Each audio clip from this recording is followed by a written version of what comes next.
Finally tonight, a special comment about the Rose Garden news conference last Friday. The President of the United States owes this country an apology. It will not be offered, of course. He does not realize its necessity. There are now none around him who would tell him, nor could.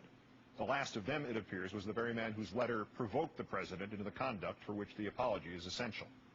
An apology is this President's only hope of regaining the slightest measure of confidence of what has been for nearly 2 years a clear majority of his people.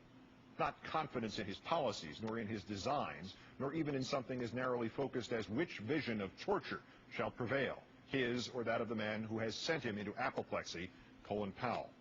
In a larger sense, though, the President needs to regain our confidence that he has some basic understanding of what this country represents, of what it must maintain if we are to defeat not only terrorists, but if we are also to defeat what is ever more increasingly apparent as an attempt to redefine the way we live here and what we mean when we say the word freedom.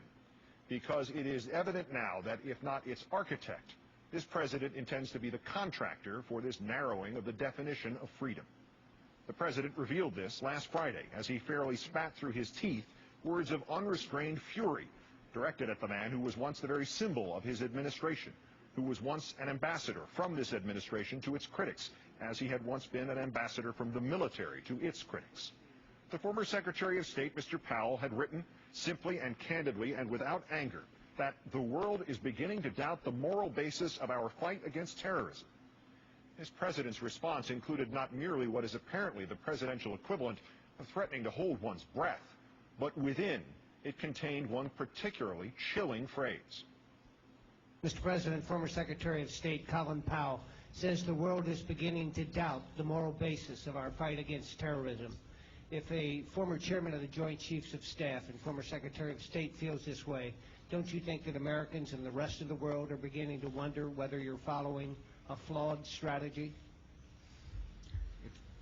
If there's any comparison between the compassion and decency of the American people and the terrorist tactics of extremists, it's flawed logic. I simply can't accept that. It's unacceptable to think that there's any kind of comparison between the behavior of the United States of America and the action of Islamic extremists who kill innocent women and children to achieve an objective. Of course it's acceptable to think that there's any kind of comparison. And in this particular debate, it is not only acceptable, it is obviously necessary, even if Mr. Powell never made that comparison in his letter. Some will think that our actions at Abu Ghraib or at Guantanamo or in secret prisons in Eastern Europe are all too comparable to the actions of the extremists. Some will think that there is no similarity, or if there is one, it is to the slightest and most unavoidable of degrees.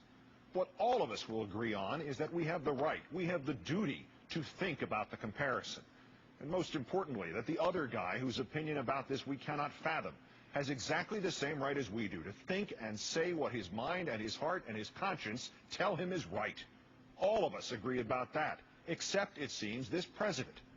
With increasing rage, he and his administration have begun to tell us that we are not permitted to disagree with them, that we cannot be right, that Colin Powell cannot be right. And then there was that one most awful phrase. In 4 simple words last Friday, the President brought into sharp focus what has been only vaguely clear these past 5.5 years, the way the terrain at night is perceptible only during an angry flash of lightning, and then a second later, all again is dark. It's unacceptable to think, he said. It is never unacceptable to think. And when a president says thinking is unacceptable, even on one topic, even in the heat of the moment, even in the turning of a phrase extracted from its context, he takes us toward a new and fearful path, one heretofore the realm of science fiction authors and apocalyptic visionaries. That flash of lightning freezes at the distant horizon, and we can just make out a world in which authority can actually suggest it has become unacceptable to think. Thus, the lightning flash reveals not merely a president we have already seen, the one who believes he has a monopoly on current truth. It now shows us a president who has decided that of all our commanders-in-chief ever, he alone has had the knowledge necessary to alter and reshape our inalienable rights. This is a frightening and a dangerous delusion, Mr. President. If Mr. Powell's letter, cautionary, concerned, predominantly supportive, can induce from you such wrath and such intolerance, what would you say were this statement to be shouted to you by a reporter or written to you by a colleague? Governments are instituted among men deriving their just powers from the consent of the governed. That whenever any form of government becomes destructive of these ends, it is the right of the people to alter or to abolish it and to institute new government. Those incendiary thoughts came, of course, from a prior holder of your job, Mr. Bush. They were the words of Thomas Jefferson. He put them in the Declaration of Independence. Mr. Bush, what would you say to something that antithetical to the status quo just now? Would you call it unacceptable for Jefferson to think such things or to write them? Between your confidence in your infallibility, sir, and your demonizing of dissent, and now these rages better suited to a thwarted 3-year-old, you have left the unnerving sense of a White House coming unglued, a chilling suspicion that perhaps we have not seen the peak of the anger, that we can no longer forecast what next will be said to or about anyone who disagrees, or what will next be done to them. On this newscast last Friday, constitutional law professor Jonathan Turley of George Washington University suggested that at some point in the near future, some of the detainees transferred from secret CIA cells to Guantanamo will finally get to tell the Red Cross that they have indeed been tortured.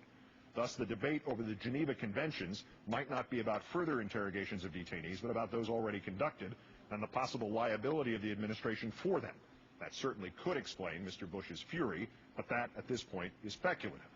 At least, though, it would provide an alternative possibility as to why the president's words were at such variance from the entire history of this country.